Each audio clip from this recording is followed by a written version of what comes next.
The release-ready framework.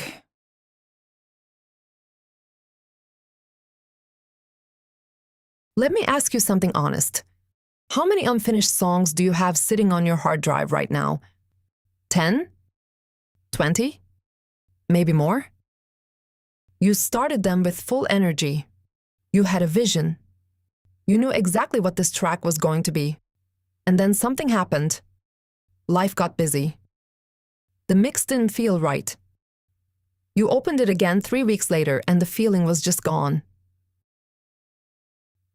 Here is the part nobody talks about out loud. That feeling disappearing is not a discipline problem. It is not a talent problem. It is a brain problem. And it is not your fault. Here is what is actually happening inside your brain when a song goes unfinished. When you start something creative, a new song, a new beat, a new idea, your brain releases dopamine. That is the reward chemical. It fires in anticipation of a result. It is what makes you feel excited, alive, and locked in. But dopamine is time-sensitive. The longer a task stays incomplete, the more your brain starts to associate it with stress instead of reward. Psychologists call this the Zeigarnik effect.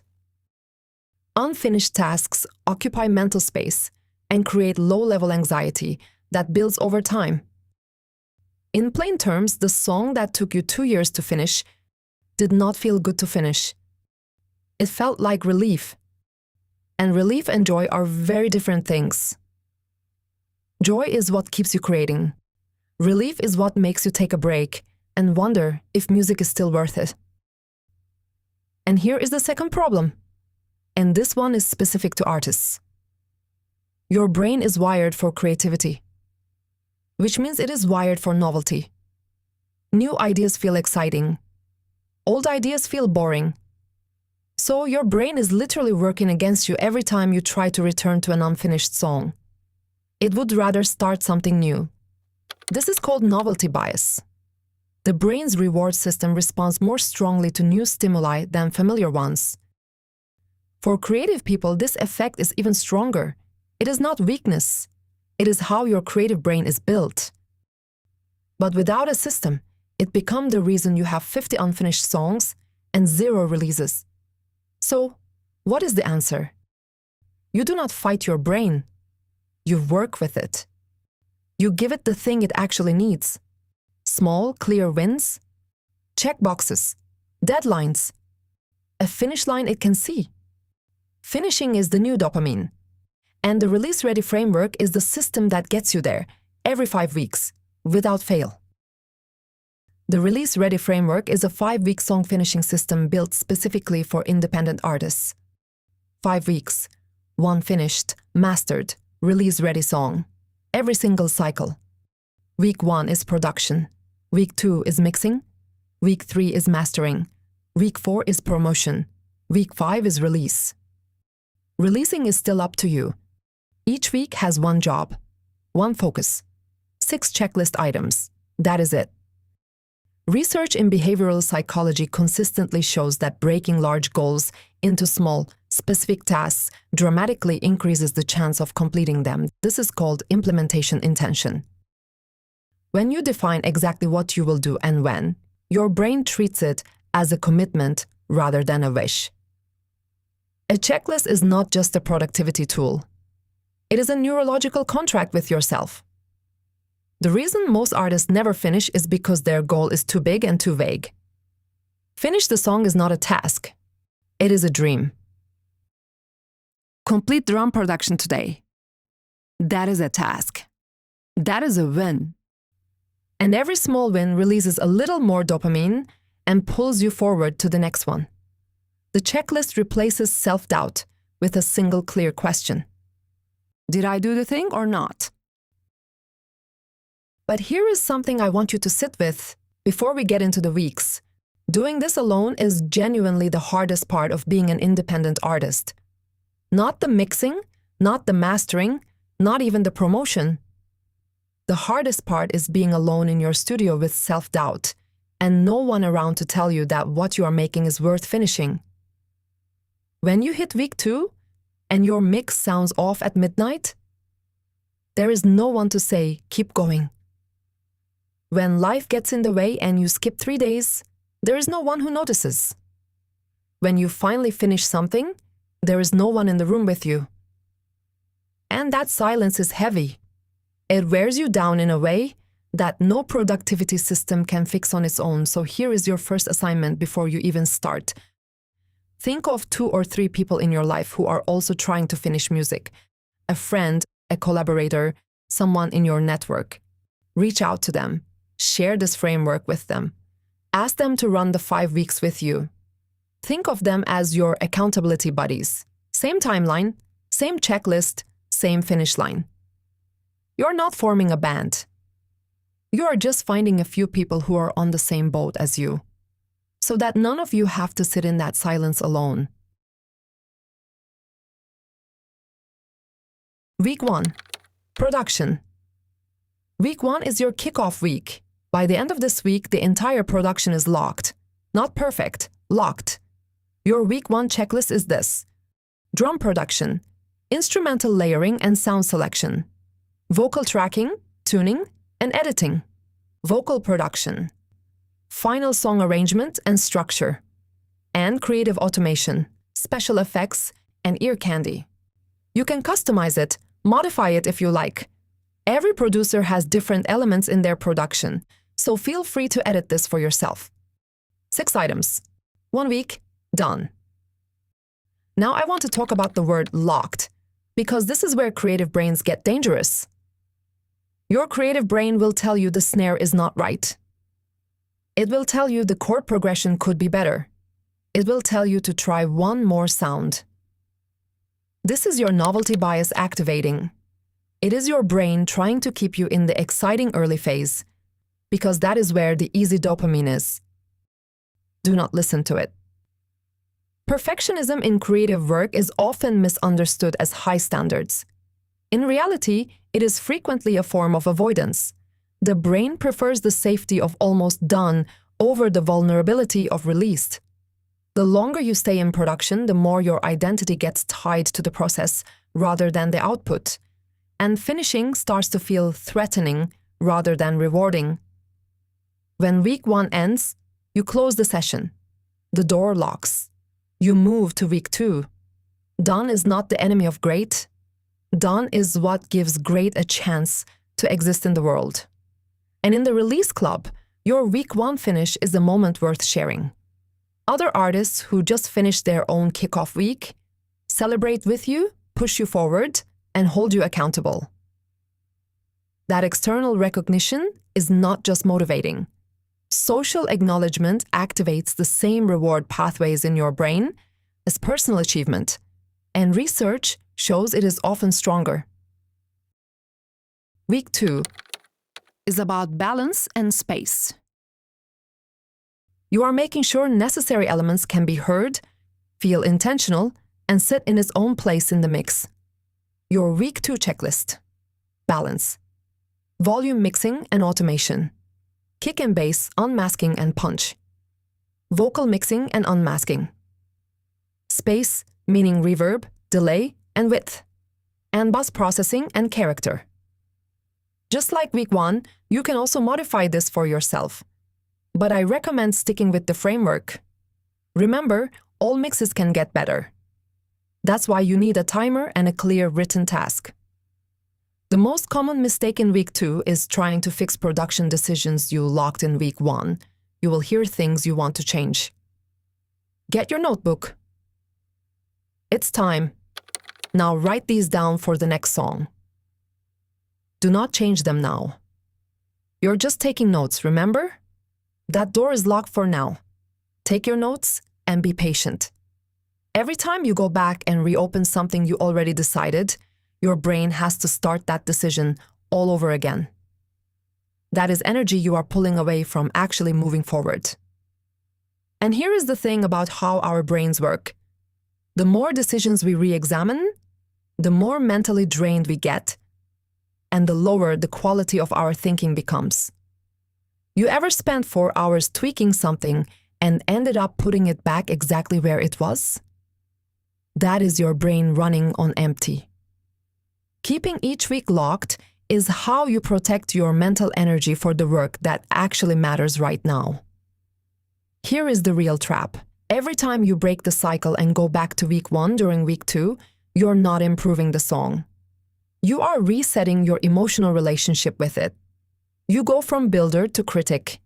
And critics do not finish songs. Your ear adjusts. What feels imperfect at 11 at night sounds completely different after a good night's sleep and a fresh listen.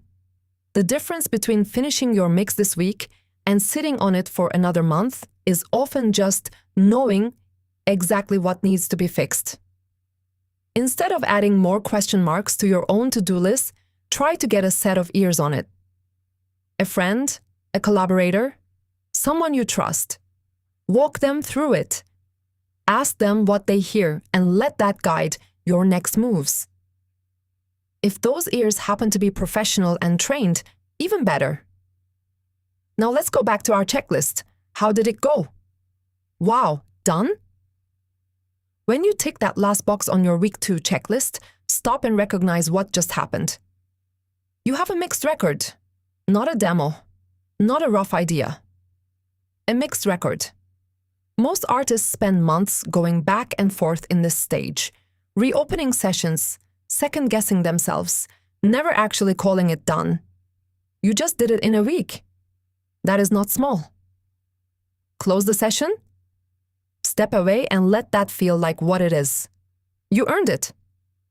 Week 3 is waiting for you. Week 3. Mastering. Week 3 is the last technical week. This is where your song becomes a finished record, ready for Spotify, ready for Apple Music, ready for the world, finished product. It's up to you to release it, but at least you will have it ready, so that way you can focus your attention on something else after this phase. Your Week 3 checklist. Commercial reference comparison.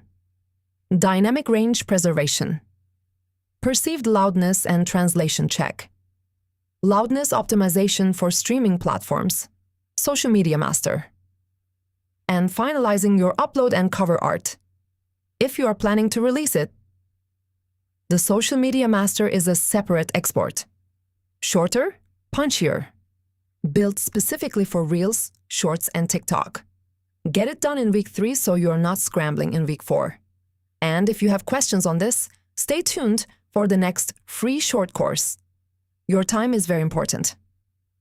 I want you to spend it on your music. That's why I'm making these courses super short and free. I want to see you win. Okay, cover art gets finalized this week too. Not because it is a technical step, but because the moment you have a mastered track and a piece of artwork, something shifts psychologically. When something feels real and finished, when it has a name, a face, and a sound you can play for someone, your brain assigns it higher value and releases a significant dopamine reward. This is the moment most artists realize they are actually going to release this song. That feeling is not accidental. It is the system working. By the end of week 3, you have a mastered song and artwork. 90% of self-producing artists never get here. You just did. Feels good, right? I know. In our release club, which I haven't mentioned yet, week 3 completions are celebrated loudly because everyone in the group knows what it took to get there. Finishing the full song and finalizing a master is not small. It is the moment the song stops being an idea and becomes a release-ready record. Week 4. Promotion. Week 4 is where you build the launch. The song is done. Now you give it the release it deserves. Your week 4 checklist. Cover art and visual brand identity.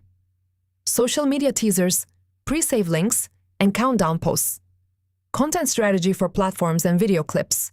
Artist bio, press kit, and Linktree updates. Networking outreach and industry connections. And email list announcements and community outreach. A lot of artists skip this week entirely. They upload the song on a Friday, post new music out now, and wonder why nobody listens. The answer is not the algorithm. The answer is there was no build-up, no story, No reason for anyone to care before it dropped. Audiences need what psychologists call anticipatory engagement, a reason to care before the moment of release. This is the same principle behind movie trailers, album rollouts, and pre-save campaigns. When someone has been following the journey of a song, even for just 1 week, they feel invested in it. Their brain has already started building a relationship with it before it is even out. That investment is what turns a listener into a fan. Promotion week is not about going viral. It is about giving your audience, even if that audience is small right now, a reason to be excited. Teasers, behind the scenes, a countdown, a personal message to your collaborators and closest supporters. The artists who build the most loyal audiences are not always the most talented. They are the ones who make their listeners feel like they are part of the journey before the song even comes out. This is also where your circle becomes one of your most powerful tools. If you have built even a small community around you, whether that is a few artist friends, collaborators, or people in your network who genuinely support what you do, week 4 is when that starts to matter, when the people around you are also releasing music, also promoting, also in the same energy as you. It stops feeling like you are screaming into the void alone. You share their work, they share yours. You comment on their teasers, they comment on yours. That kind of organic support is something no budget can buy. Week 5. Release. This is it. The week you stop being someone who is working on a song and become someone who put music into the world. Your week 5 checklist. Send out release party invitations. Update your link in bio and post your Out Now announcement. Update your networking links and share with collaborators. Post stories and short-form content. Share fan reactions and reply to every comment. And send your community thank you messages and email blast. Before we go through it, I want to say something important. Releasing music repeatedly is the best way to find your authenticity as an artist. It is how you build your audience, your support system, your team, and your own unique sound. Nothing in the studio will teach you what releasing will. Keep that in mind as you go through this week. Notice what this checklist is asking you to do. It is not just about pushing the song out. It is about showing up for it, replying to comments, sharing reactions, saying thank you. The release is not a finish line. It is the beginning of the song's life in the world. And I want to say something important here, because a lot of artists release a song and immediately feel like it was not enough. Like they put all that effort in and it went nowhere. I want you to reframe that completely. You are not releasing this song to blow up. You are releasing this song to get better. Every single time you go through this cycle, your production gets tighter. Your mix gets cleaner, your master gets closer, your instincts sharpen. And the more you release, the more your lyrics start to shape themselves around the people who are actually listening. That is how artists grow. Not by waiting for the perfect song, by releasing, learning, and going again. Productive artists are happy artists, and happy artists make better music. Releasing is not the end of the process. It is the thing that makes the whole process worth doing. Studies in habit formation show that celebrating a completed behavior immediately after it happens is the single most effective way to make that behavior stick. Your brain needs to associate finishing with reward, not just relief. When you celebrate a release, really celebrate it. You are training your brain to want to do it again. You are building the identity of someone who finishes. Real artists ship. And then after you have posted and engaged and celebrated, you do one more thing. You pick the next song. You open a new session. You start week 1 again as you are promoting your released song. Congratulations, you are an official releasing artist. Who can say that? You enjoy it. You earned it. Finishing is addictive once you know what it feels like. The release-ready framework is not a one-time system. It is who you become. Imagine dropping your song and not refreshing your phone alone in silence. Imagine a group of artists who have been in the trenches with you for 5 weeks, who watched you struggle through the mix, who cheered when you finished the master, all dropping their music the same day as you, streaming each other, sharing with each other, celebrating each other. And then, the moment it is over, everyone looks at each other and says, "All right, what are we making next?" That is what release day looks like inside the release club. A release party, every 5 weeks, for every artist in the group. You are never dropping alone again. So that is the release-ready framework. 5 weeks, 5 checklists, 1 finished release-ready song. Let me leave you with this. The music industry does not have a talent shortage. There are millions of talented, creative, hardworking artists out there with incredible music on their hard drives that the world has never heard. And the reason so much music stays unfinished is not laziness. It is neuroscience. It is a creative brain doing exactly what creative brains do. Chasing the new, avoiding the vulnerable, and never quite making it to the finish line alone. A study by the American Society of Training and Development found that people are 65% more likely to complete a goal after committing to another person. And that number jumps to 95% when they have a specific accountability group they show up for consistently. You are not struggling because you are weak. You are struggling because you are trying to do alone something that the human brain was designed to do together with a team. Your next song has a deadline now. You have the framework, you have the checklist, and you have a group of artists ready to run this cycle with you. Come finish something. The world is waiting to hear it.